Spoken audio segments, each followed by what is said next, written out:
السلام عليكم ورحمة الله تعالى وبركاته أصحابta qaaliga ah kulanti waana wanaagsan muuqaalkani maanta waxaan ku baran doonaa laba waxyaalood oo muhiim ah waa mida koobaade waa open iyo mida labaad oo ah close open waxaan ku baran doonaa mararka qaar waxaa dhici kara inaad u baahato adigoo isticmaalaya powerpoint-ga in aad soo furato cashir aad horey u save garaysay markaas waxaan isticmaali doonaa open waa mida labaade waa close qaabka la iskaga xiro ama la iskaga dejiyo wax walba ku saabsan dhinaca close-ka haddaba haddaad nagu cusubtahay saaxiibka qiimaha badanow maxaa kuu diida nagu soo biirto hal subscribe dhac ka sii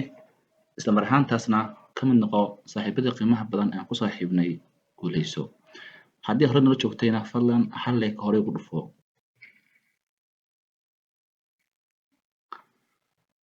aan horey uga soconno haddaba saaxiibka qiimaha badanow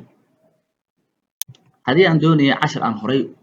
u diyaar gareeyay aan u save gareeyay inaan soo furto saddex waddo midii ii fududaato hadba ayaan mari doonaa waa mida koobaade inaan tago file markii aan file tago halkan aan ka xusho open markii open aan ka xusho halkan markuu ii keeno wuxuu siinayaa dhowr option waa mida koobaade cashirka halkan iigu jiro ama presentation-ka halkan iigu jiro waa mida labaade in aan u leeyahay browse oo ka goobo meesha ku save garaysatay iyo halkan hadda midii aan doono ayaan ka baaran karaaye hadduu halkan igu jiro halkan ayaan kasoo furanayaa haddii halkaas igu jirinna waxaan leeyahay folder halkan desktop-ka inaan ka baarto ayaan kusii xijin doonaa waxaan leeyahay browse haddaan u baahdo kabacdi waxaan ka baaranayaa meeshii cashirka ugu save garaysnaa desktop-ka ayaan tegayaa halkan ayaan ka xulanayaa cashirkii aan doono waxaan filayaa waa ujeedaa halkan taas waa waddo haddii hadda cashirka xal aan soo gelin oo kale aan dhahno open waa ujeedaa oo cashirkii xalay halkaa ayuu noo soo galaa waddada labaad adigoo halkaa jooga ayaad waxaad taabanaysaa control o halka ayuu ku keenayaa kabacdina waxaad kasoo xulinaysaa meeshii cashirka ugu save garaysnaa ama browse baad leedahay ama this pc ayaad ka xulinaysaa kabacdina halkan ayaad kasoo xulinaysaa meesha cashirka ugu save garaysnaa adoo halkaa jooga ayaa halkaas aan ku calaamadiyey ayaad ku dhufanaysaa sida hadda wuxuu ku dul geynayaa halkan kabacdina wuxuu ku leeyahay ka xulo meesha cashirka ugu save garaysnaa folder ka xulo desktop ka sii xulo kabacdina meesha cashirka ugu sii jira ka sii xulo laba jeer click sii oo yes raaci qaabkaas ayaa cashirkaagii lagu soo furay lagu rigeeyay haddaba waxaan baran doonaa haddaan open baranay close-ka ama qaabka la iskaga xiro intaanaan baran close-ka halkan haddii aad soo fiirso waxaa yaala saddex button saddexdan button horey aan usoo baranay waxaa la isku oran jiray control buttons ayaa la isku oran jiray kaas waa markaa iska xirayso haddii hadda aan ku dhufto hadda wuu xirmay ujeedaa haddii aad ka laabto halkan haddii intaa ku dhufto halkan soo fiirso wuxuu leeyahay ma doonaysaa inaad save garayso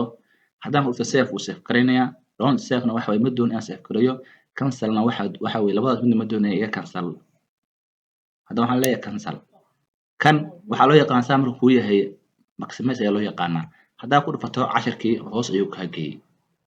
hadda kuwaan adiga ku siin uu mahayo waayo waxaad isticmaalaysaa windows 10 anigu waxaan isticmaalayaa windows 11 sidaa darteed option ku siin mahayo laakiin qaabka waa ku siinayaa haddaan soo celinaya wakaas haddaan rabaan ku dhuftan wakaas markuu saa yahayna waxaa loo yaqaanaa magac kale ayuu leeyahay oo lagu yiraahdo restore kan waxaa loo yaqaanaa minimize markaa ku dhufato wakaas oo hoos ayuu kaa geeyey markaa soo kixinaysana falaarta ay waxaad dul geynaysaa cashirka midka kuu furnaa sidaas ayaa kusoo kixinaysaa ama waxaa qabanaysaa control m waxaan ka wadaa windows button iyo m cashirkaaga saas ayaa hoos loo geeyey ama waxaad taaban kartaa windows iyo buttonka windows la yiraahdo iyo t ayaa taabanaysaa qaabka waa qaabka hoos looga dhigo oo adigoo ka bixin adigoon close ka oran ayaad qaabka uga bixi kartaa haddaan u baahanay close inaan ka baxana laba qaab ayaan mari karaa inaan tago file halkan aan ka xusho close wuxuu leeyahay ma save garaynaysaa haddaan save dhaho iyo haddaan don't save dhaho labaduba adiga ayay ku jirtaa qaabka labaad inaan halkaa ku dhufto halkaana ka xusho midka aan doono hadda waxaan leeyahay save waxay ku save garaynaysaa ayuu leeyahay waxaan leeyahay waxay u save garaysaa desktop-ka magac u bixi magacaan u bixinaya waxa weeye tijaabo halkan maxaa ku save garaynaysaa waxaan ku save garanaya hadaa u baahanay PDF laakiin kaa u horeeya PowerPoint presentation ayaan ku save garanaya kabacdi waxaan leeyahay save hadda cashirkii saas ayuu uga baxay close ayaan isticmaalay fadlan haddii halkaa soo gaartay saaxiibka qiimaha badanow waxaan kaa codsan lahaa muuqaalkan inaan ku share garayso gruubada aad ayaad u mahadsantahay